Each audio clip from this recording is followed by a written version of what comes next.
It's a curious thing, looking into the mirror. I mean, really looking at yourself.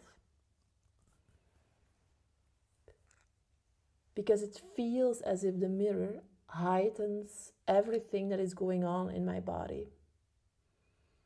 It not only reflects what I'm doing with my hands, but it also reflects what I'm feeling, and I can see it in my eyes. And then I cannot help but wonder, when do we ever look inside the mirror like that? Because we look inside the mirror to see our outfit, to see how we look, but we never look inside the mirror as part of our internal processes.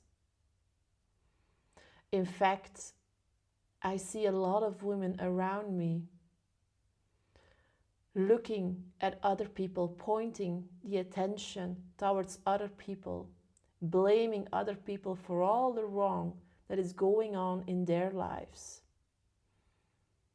We blame our parents, our colleagues, our clients, our children, our men. But we never ask ourselves, what is it that I can do to change all of this? People often ask me, but what is it that you do? Well, this is it. Because I learned that in order to become the master of your own life, you need to realize that you can only build your life for yourself if your internal world is in order. If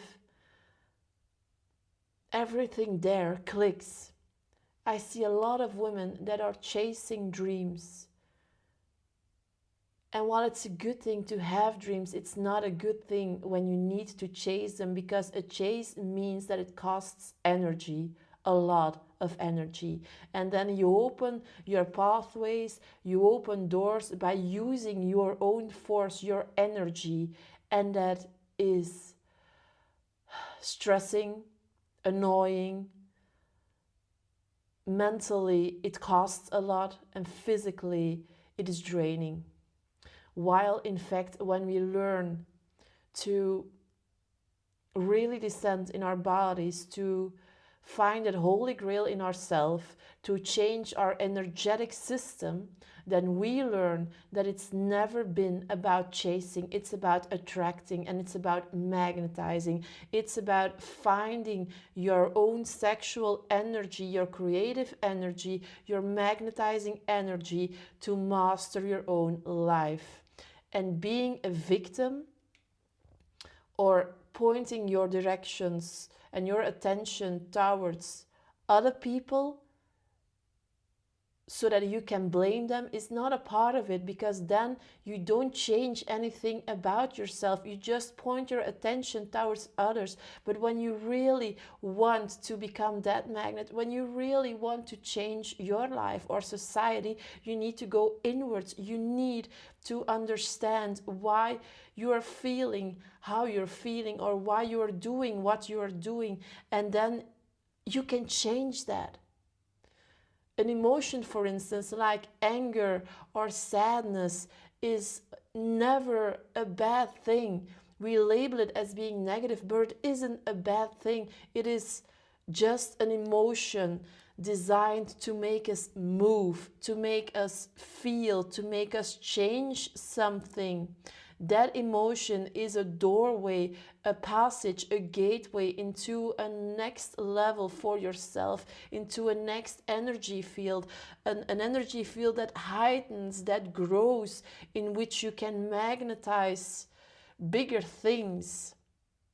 And that is what I do. That is what I teach other women.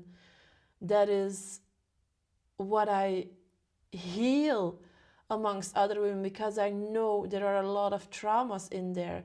But when you really start believing and start feeling that you master your own life, your dreams, your mental well-being, your relationships, by going inward and by processing things, by feeling things, by slowing down, by reaching to that holy grail inside of you, and by really connecting to the sexual energy you have inside of you, well, then you get what being a woman is all about. It's never been about the chase.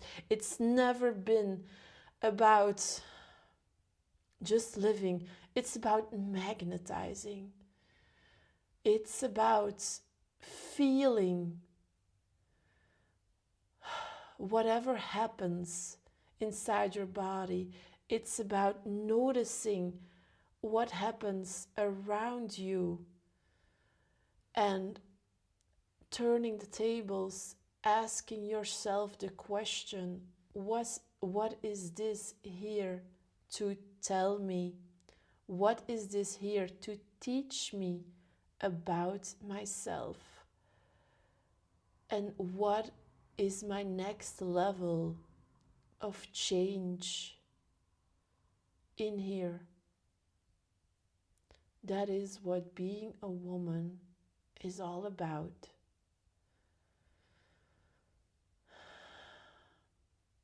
That is what it takes to master your own life.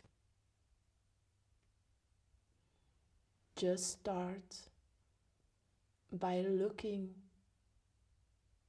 into the mirror, looking at yourself, feeling yourself,